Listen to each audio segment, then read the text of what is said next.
History on Blast, episode 26. First we zig, and then we zag.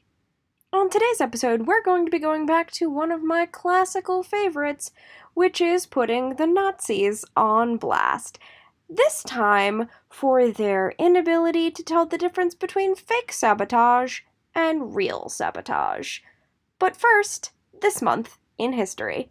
On June 4th, 1783, brothers Joseph and Jacques Montgolfier successfully demonstrated the first hot air balloon in Annonay, France, for a group of dignitaries. The flight covered 1.2 miles, or 2 kilometers, lasted for 10 minutes, and achieved an altitude of around 5,200 to 6,000 feet, or 1,600 to 2,000 meters.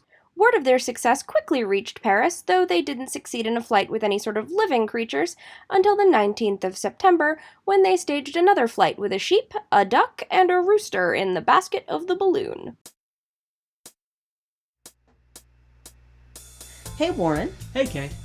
Did you know that Cats and Les Mis are sung through musicals? And did you know that the musical Guys and Dolls was written by the same guy who wrote Baby It's Cold Outside? I have no idea what any of those words mean.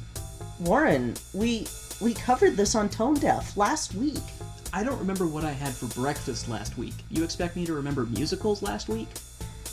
Listen to Tone Deaf, a theater nerd's guide for their musically challenged spouse, and expand your knowledge of musical theater. Or just laugh as I struggle to remember that one show about the Cobras. I still have no idea what you're talking about. Tune in every Wednesday to Tone Deaf. So, our story actually begins in 1914, November 16th to be specific, in England, when a boy named Arnold Edward Chapman was born.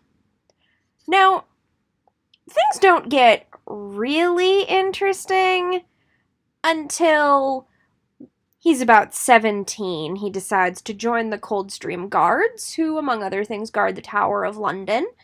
And then after 9 months, he was granted some leave and decided to run away with a girl he met in Soho, because that's what you do.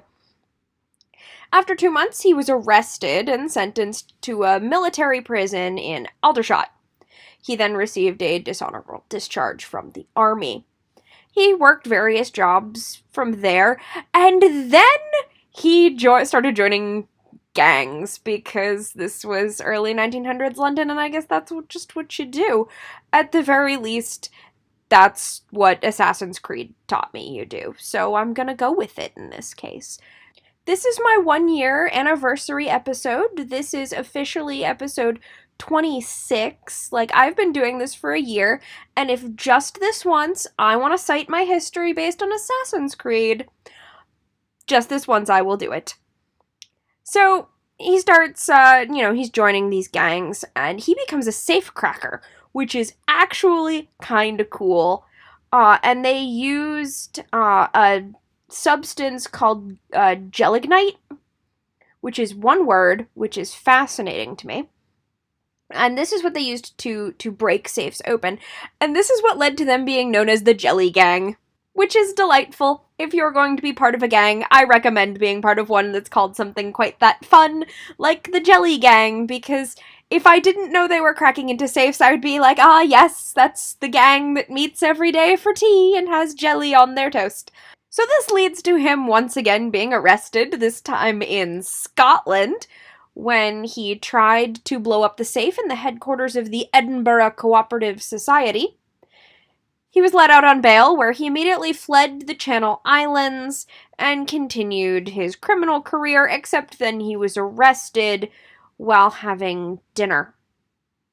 And so far I can hear you saying it, but this is a story of a thief and a safecracker and a, gang member in the turn of the century, early 1900s. What could this possibly have to do with Nazis being cads who can't see through basic stage magicianry? Well, you see. So, my boy Chapman is in prison on the Channel Islands when they're invaded by the Germans, because this is now World War II, because it's been this long. And he gets captured. Sort of. What happens is he meets a guy named Anthony Faramis, and some letters were exchanged while he was in this prison that had been invaded. And the Germans basically were like, hey, so would you maybe be interested in being a spy for us if we set you free and then airdrop you back into England? And he went, sure, why not? So they sent him to France for a little while. He confirmed that he wanted to do this, and they said, cool.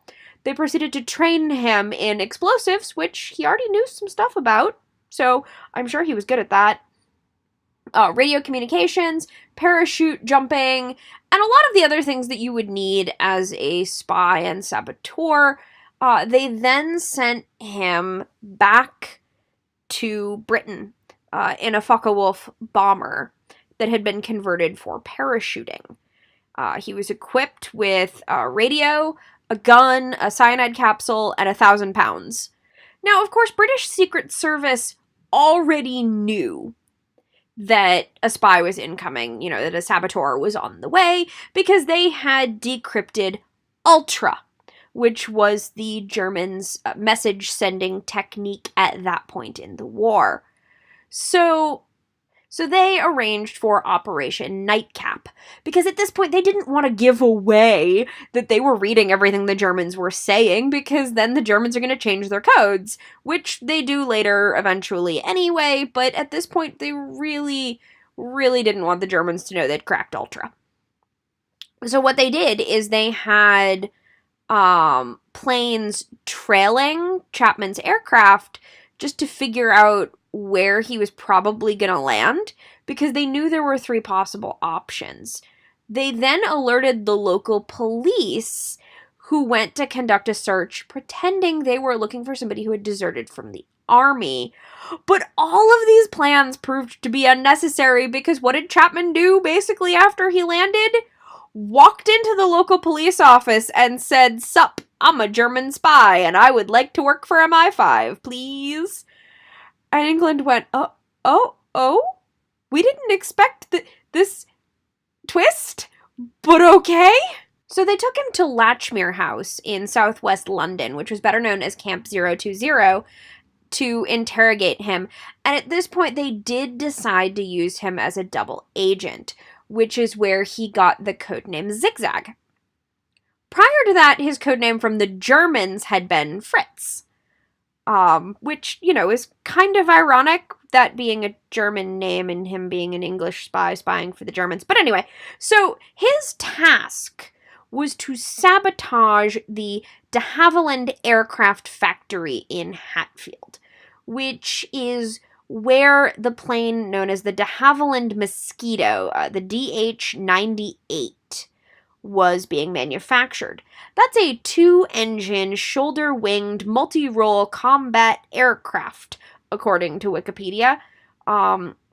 Multi-role just means that they could fill a lot of roles in combat. They were capable of functioning as a light bomber, a fighter bomber, a night fighter, a maritime strike aircraft, a photo reconnaissance aircraft, basically anything except for an actual, fighter plane. But they were highly versatile and they were extremely important to the war effort, which is why the Germans needed them gone. Now, of course, his new British handlers don't want that to happen, because they very much need these planes. So they cooked up a scheme worthy of an action movie. Their plan was to deceive the Germans, and they achieved that with style. Basically, what they did is they turned the actual de Havilland factory into a movie set and made it look bombed out. They used wood and paper mache to make it look like the transformers in the factory's power plant had been destroyed. They disguised the buildings. They set up tarps over them and corrugated iron sheets and painted it to make it look like they had been partially destroyed. They then scattered rubble and debris, threw it all over the place just to make it look good. They even arranged a story in the Daily Express newspaper to report an explosion at a factory in the outskirts of London. And apparently, not only did this completely fool the Germans, who were delighted, but it also was successful enough that they deceived the staff of the de Havilland factory, who honest to goodness believed they'd been bombed. In a wild twist here, despite what the actual plan had been, when Chapman then radioed in to say he'd done the work and he now wanted the £10,000 that they owed him, he instead was told to go to Portugal and then go to Germany and return that way, which he did, and he was paid. And as part of his deal with the British, he got to keep the £10,000 he was paid by the Germans for the sabotage that he never committed. He also received the Iron Cross, being the only British citizen to ever be awarded this medal. The other major reward he received out of all of this was that the British government agreed to sort of just forget about the rest of that prison time he was supposed to be serving, and at this point, he got to be a free man. Now, this wasn't the only operation that either the Germans or the British had him do.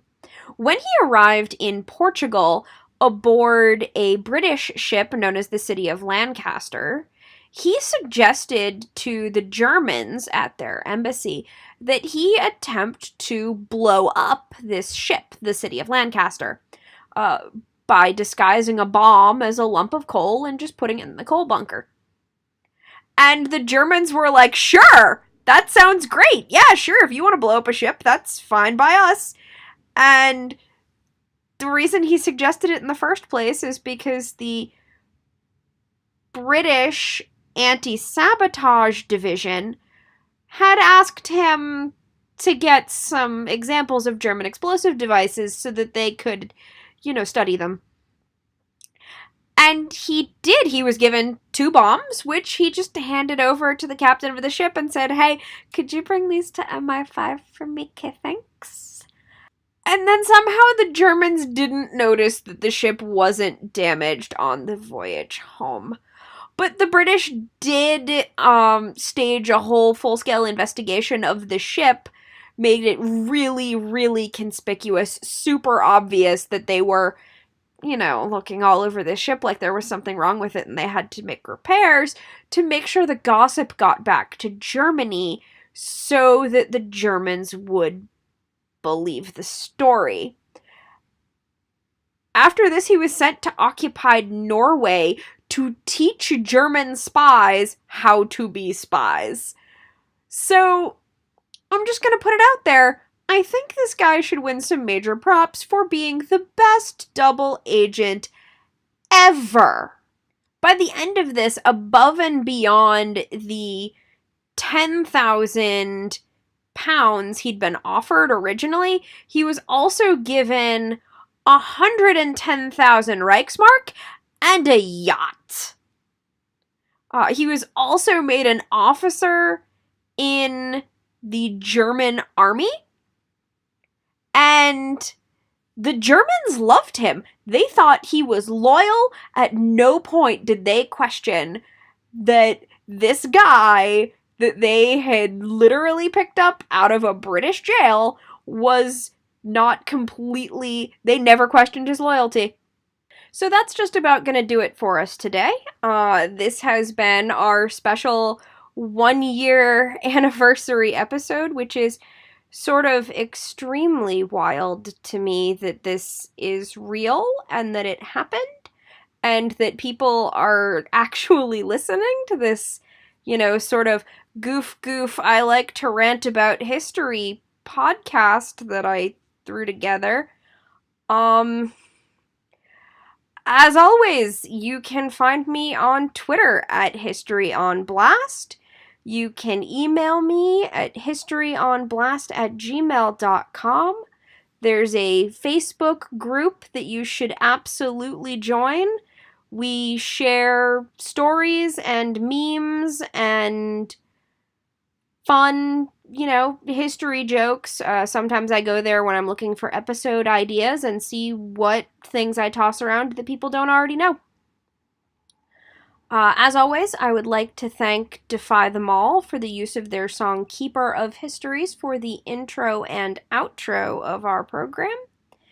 And as always, thank you for listening.